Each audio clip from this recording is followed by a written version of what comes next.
15 साल बाद वापस लौटी मरी हुई दुल्हन बरसात की एक ठंडी रात थी। उत्तर प्रदेश के एक छोटे से गांव में रहने वाला रवि अपनी दादी के साथ बैठा था। तभी गांव के बाहर बने पुराने मंदिर की घंटी अपने आप बजने लगी। दादी का चेहरा अचानक पीला पड़ गया। उन्होंने धीरे से कहा, वो वापस आ गई है। रवि ने पूछा, कौन? दादी कांपती आवाज में बोली, वही दुल्हन जो 15 साल पहले मर गई थी। 15 साल पहले उसी गांव में निशा नाम की एक खूबसूरत लड़की रहती थी। उसकी शादी पूरे गांव की सबसे बड़ी शादी मानी जा रही थी। शादी के दिन लाल जोड़े में सजी निशा बहुत खुश थी। बारात आ चुकी थी, फेरे शुरू होने वाले थे।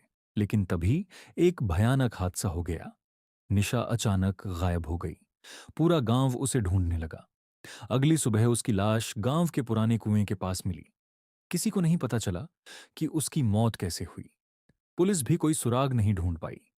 कुछ दिनों बाद मामला बंद हो गया, लेकिन लोगों ने कहना शुरू कर दिया कि निशा की आत्मा अभी भी गांव में भटकती है। 15 साल बीत गए।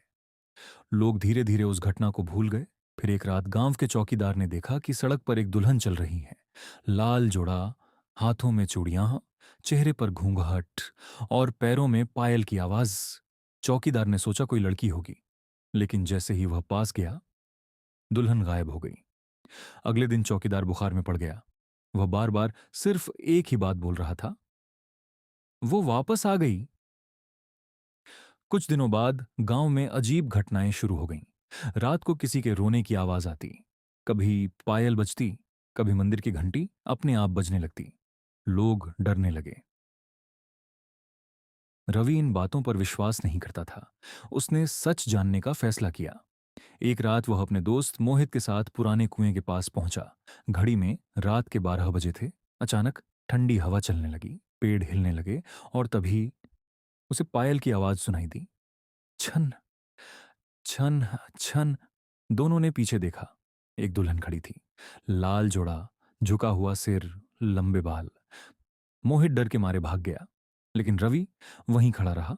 दुल्हन धीरे धीरे उसकी ओर बढ़ने लगी। फिर उसने अपना घूंघट उठाया और रवि का खून जम गया। वो चेहरा बिल्कुल निशा का था, जिसकी तस्वीर उसने बचपन से देखी थी। निशा ने धीमी आवाज में कहा, मुझे इंसाफ चाहिए। रवि कांप गया। उसने पूछा, किस बात का इंसाफ? निशा बोली, मैं मरी नहीं थी, मुझे मारा गया था। फिर अचानक रवि के सामने अतीत के दृश्य दिखाई देने लगे। शादी की रात निशा को उसके होने वाले पति और उसके दोस्त पुराने कुएं के पास ले गए थे, क्योंकि उन्हें पता चला था कि निशा को अपने पिता की सारी जमीन मिलने वाली है। लालच में आकर उन्होंने निशा की हत्या कर दी और उसे कुएं में फेंक दिया। रवि की आंखें खुलीं। वह पसीने में भीगा हुआ था। अब उसे सच पता चल चुका था। लेकिन समस्या यह थी कि दोनों आरोपी अब भी गांव में रहते थे। अगले दिन रवि ने गांव के बुजुर्गों को सब बताया। कोई उसकी बात मानने को तैयार नहीं था। तभी एक बूढ़ा आदमी सामने आया। उसने कहा, 15 साल पहले मैंने उस रात कुछ देखा था, लेकिन डर के कारण कभी किसी को नहीं बताया। उसकी गवाही के बाद पुलिस ने पुराने रिकॉर्ड खोले। जांच दोबारा शुरू हुई।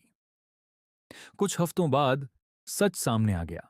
सबूत मिले और दोनों अपराधी गिरफ्तार कर लिए गए। पूरा गांव हैरान था। 15 साल पुराना रहस्य आखिर खुल चुका था। उसी रात रवि फिर मंदिर गया। उसे वहीं पायल की आवाज सुनाई दी। उसने पीछे देखा।